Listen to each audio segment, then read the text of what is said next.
एक शहर में एक बहुत लालची आदमी रहता था। एक बार उसके घर एक बड़े ही चमत्कारिक संत आए। उन्होंने उसकी सेवा से प्रसन्न होकर उसको 4 दिए दिए और बोला कि इसमें से एक दिया जला लेना और पूर्व दिशा की ओर चले जाना। जब यह दिया बुझ जाए वहीं जमीन को खोद लेना और वहां तुम्हें काफी धन मिलेगा। और अगर फिर भी तुम्हें धन की आवश्यकता पड़े तो दूसरा दिया जला लेना और पश्चिम दिशा की ओर चले जाना। जहां दिया बुझे वहीं जमीन खोद लेना और तुम्हें मन चाही संपत्ति मिलेगी। और अगर फिर भी संतुष्टि ना हो तो तीसरा दिया जला लेना और दक्षिण दिशा की ओर जाना। और उसी प्रकार दिया बुझने पर जमीन खोद लेना, तुम्हें बेइंतहा धन मिलेगा। तब तुम्हारे पास केवल एक दिया बचेगा और एक ही दिशा रह जाएगी। तुम ये दिया मत जलाना और ना ही इसे उत्तर दिशा की ओर ले जाना। यह कहकर संत चले गए। लालची आदमी ने उसी समय पहला दिया जलाया और पूर्व दिशा की ओर चल पड़ा। जंगल में जाकर वो दिया बुझा और उस आदमी ने वहीं पर जमीन खोदी तो पैसों से भरा एक घड़ा निकला। तो वो बहुत खुश हुआ। उसने वो घड़ा वहीं रखा और सोचा अभी मुझे दूसरी दिशा में भी जाना है, पहले वहां भी देख लेता हूँ कितना धन होगा। और यह सोचकर वो पश्चिम दिशा में चल पड़ा अगले दिन और दूर जाकर एक उजाड़ स्थान पर दिया बुझ गया। अब उस आदमी ने जमीन खोदी तो वहां सोने की मोहरों से भरा एक घड़ा निकला।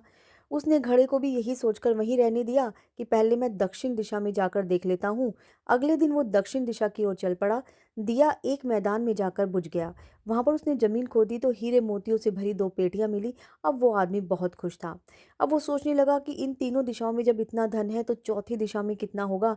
फिर उसके मन में ख्याल आया कि संत ने उसे चौथी दिशा में जाने से और दिया जलाने से मना किया था, लेकिन अब मैं जल्दी से जल्दी उस चौथी दिशा में भी जाऊंगा जिससे कि मुझे बहुत सारा धन मिले।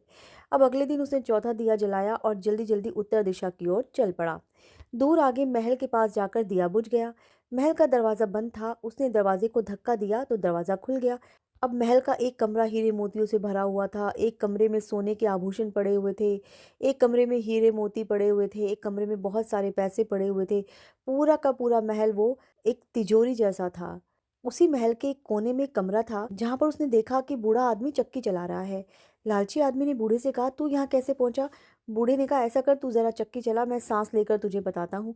लालची आदमी ने चक्की चलानी प्रारंभ कर दी और बूढ़ा चक्की से हटकर बहुत जोर जोर से हंसने लगा। फिर बूढ़े ने कहा, यह महल अब तेरा है, परंतु यह उतनी देर तक रहेगा जितनी देर तक तू चक्की चलाता रहेगा।